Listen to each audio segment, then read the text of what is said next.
What's up guys, this is TCG Sam here, and in today's video I got another episode of the Yugituber deck breakdown for you guys. And as you can see here, I got TeamSamuraiX1's Cyber Dragon OTK deck. So starting off, my thoughts on the deck before duel.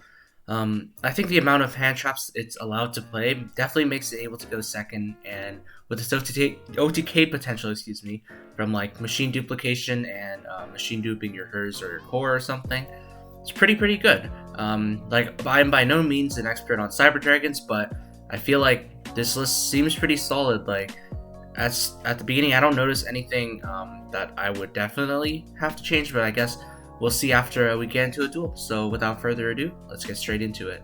Alright guys, so welcome to the duel, and starting off the duel, we win the die roll, and we choose to blind second because this is an OTK deck, and our opponent is actually playing Dragon Links, but he opened a pretty awkward hand with like two hand traps, White Rose and Galaxy Serpent. Even then, this should still be like somewhat full combo, but definitely not through like three hand traps I have, like much less even one. Like you're gonna see here, makes a Rom, grabs Ravine. He plays Ravine and not the other card, I think the Lance. Here he makes Link Cross, summons his guys. Like, I was just gonna Nibiru him, because I thought like the way he played out the hand, I knew he had Boot Sector because he didn't search it with Striker, and I figured at this point if I Nibiru him, like what's that last card possibly going to be? Like, at best it's going to be like World Legacy Guard Dragon, bring back like Rocket Tracer, make a Savage or something. That's like the best he can do. So I thought it was appropriate to just Nibiru, and it doesn't matter if I lose these two. He turns out he just passes. And I think we just win from here, even though he Veilers. I Cyber Emergency and he just scoops it up. So game two, there's a little mistake on my part. I should have been able to know that he was going to make me go first and side accordingly. But I figured maybe he didn't know what Cyber Dragons did. But like, turns out he does, makes me go first. And my hand is actually really insane for going second. But going first, it's still pretty good because I have Core, Search Overflow, and then Machine Dupe the Core for two Cyber Dragons. So like, for one, displays around Nibiru, and two, like I get a free negate off of Infinity, which is pretty nice. Get a free Cyber Dragon back. Here's the mistake. Knowing I was playing against Dragon Link, I definitely should have just summoned these in defense mode because I don't want to get OTK'd by him. Because at this point, I only really have two disruptions. One with Cybernetic Overflow and one with Infinity. A side note here, you can see the Cyber Dragon and Almirage just sitting here not doing anything. I think with the space in the extra deck, you can play a card like Cypher Lord Lambda, so the Gamma would have been live, and I'm pretty sure I would have won if I was able to do that. But it also might be because of this misplay. Of course, I didn't summon these in defense mode. Kind of silly of me, plus Cybernetic Overflow and Infinity. I may not have used them at the most optimal times, but like his hand was just insane. Chaos Space Router, like he always opens like Router and discard fodder. This guy is just insane. Starts off with the black metal, grabs Boot, summons White. I wanted to hold my Infinity for, I think it's Link Cross, because I figured then if once he makes another Hulk, grabs his guys out, I'll pop the Hulk and whatever he summons, and then I wanted to see how he played from there. But it turns out his hand is just so good, it doesn't even matter. So I do what I just said. And now he makes the Hulk play. Hulk summons Flamebell Guard. I was like, I don't know why this guy's playing that. But then he summons Red MD. So at this point, I was thinking, okay, so I know he has White in hand that he already summoned. He has a Dragon Ravine and three mystery cards that I do not know. So once I popped this, I figured without his Link Cross, without a tuner for Hulk, like what is he really gonna do? He needs to get pretty much get a Link 2 plus like have World Legacy Guard Dragon specifically to move his LP to like another zone. But like, of course he's able to do that. He has Black Garden, which is pretty crazy. Summons to the Tempest, gives me a token. World Legacy Guard Dragon, token again. And then Black Garden's effect is just insane. So like, you can target one monster in your graveyard attack equal to the total attack of all plant monsters on the field. Destroy this card that has many plant monsters on the field as possible. Then, if you destroyed all of them, special summon the targeted monsters. So I have two Rose tokens that total up to 1600 attack, and he pretty much just gets Rocket Tracer back, which is just insane. That's just crazy, man, at this point. So he has exactly what I said he would have. The Link 2 plus the LP and the moving play, so like he had it all. It's not really much I can do. I felt like I used my interruptions somewhat optimally. I guess it could have been argued I should have waited for LP to use the pop, but like it was a little slight misplay on my part. I guess I should have waited for the LP. I haven't really played Yu-Gi-Oh in 2 weeks, so it's been a while. But yeah, at this point, he's just going off with his guard dragon plays, and there's not much I can do. I'm pretty sure it's possible I could have survived if I just stuck these guys in defense mode. But like now at this point, yeah, not much I can really do. He just uses game at that point. Going into game 3, I still decide to blind second because I just feel like this deck is so much better going second than going first and having to hopefully excuse me, rely on drawing like Cyber Dragon Core and Machine Dupe or something. Even though going second, our hand is pretty good. And as you can see, against his hand, it's going to be really nice. So on resolution, I drop a Lancia because I don't want to stick a white or banish a red MD here. And he's still able to somewhat do something. I think he has Ravine, dumps red MD, apps a router, gets a Tracer out, tries to make an LP play. I think I have to Veiler here.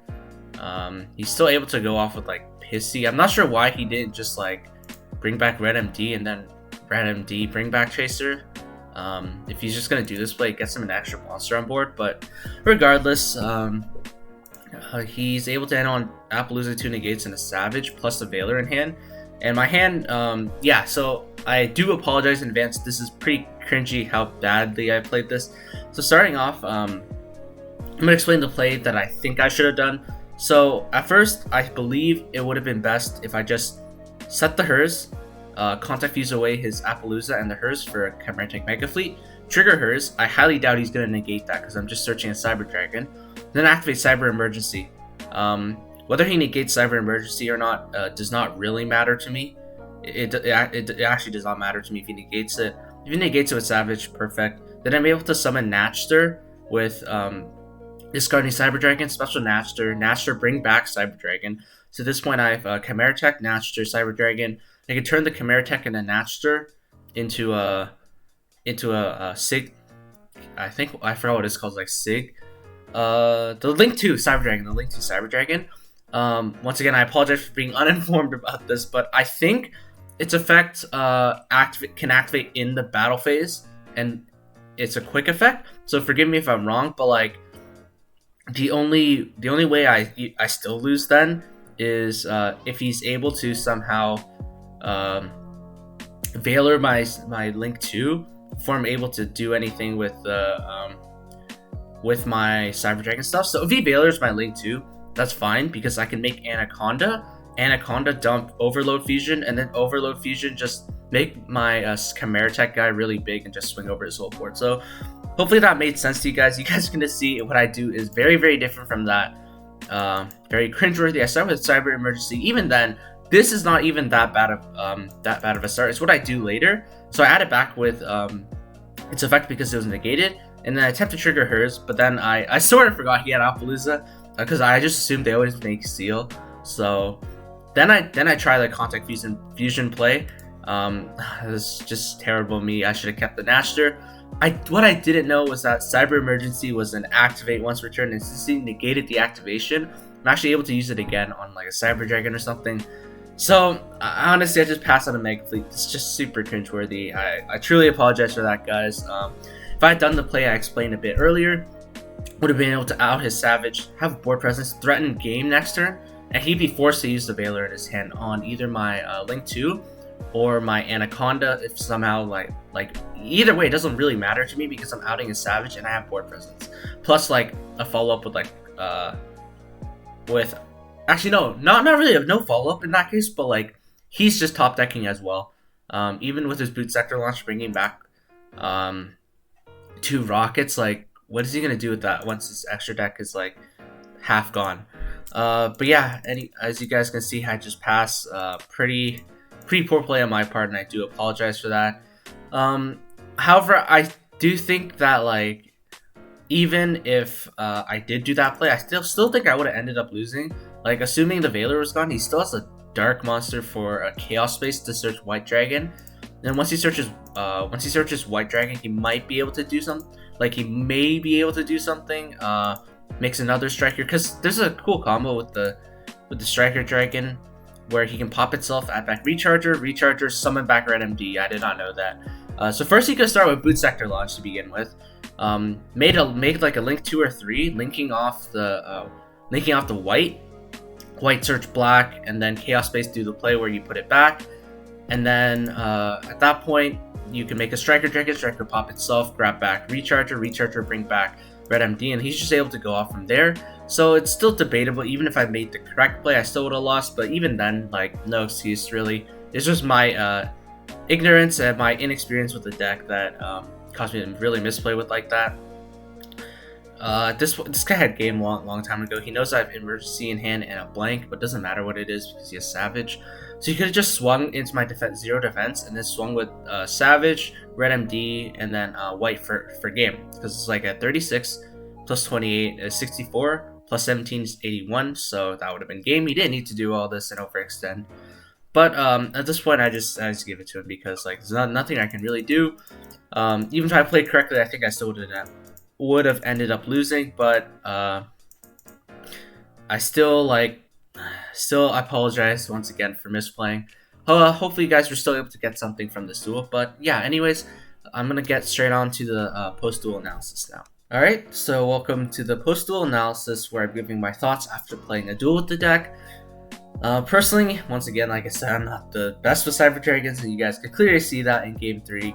But once again, honestly, I think it's a game we were going to lose regardless. But regardless of that, honestly, I think this deck is quite solid. Like the one of cyber spells that you can like search off of core, pretty good. You definitely don't need to play more than these.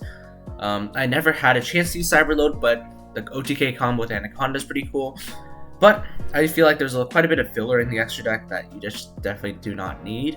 So I was thinking maybe you can cut Union Carrier. Personally, I don't see the point of Union Carrier other than boosting something by 1,000.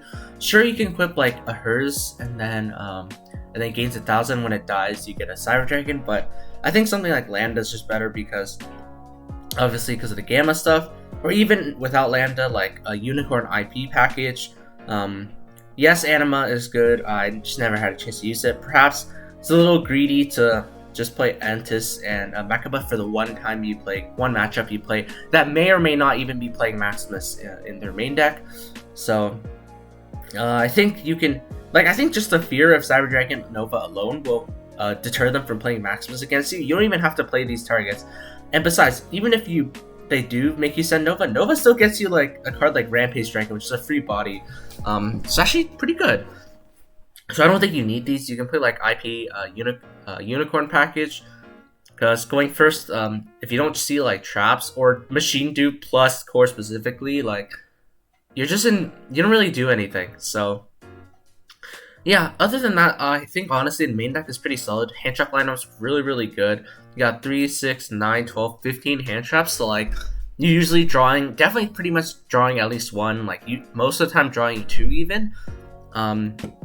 Side note, the side deck I built it myself because he did not have a side deck ready. So I decided to put in Gozen and Jesuit for going first. But yeah, anyways, I think that's just about to do it for this video. If you guys stuck around this long, I just want to say thank you so much for watching. Let me know in the comments what you thought, and once again I do apologize for the misplay. Hopefully that didn't take away too much from the video. But yeah, anyways, that's gonna do it for me. I just want to thank you guys so much for watching once again, and I will see you soon. If you guys want the cheapest Yu-Gi-Oh cards on the market in Canadian dollars with free shipping to Canada, then be sure to check out my eBay page in the description below.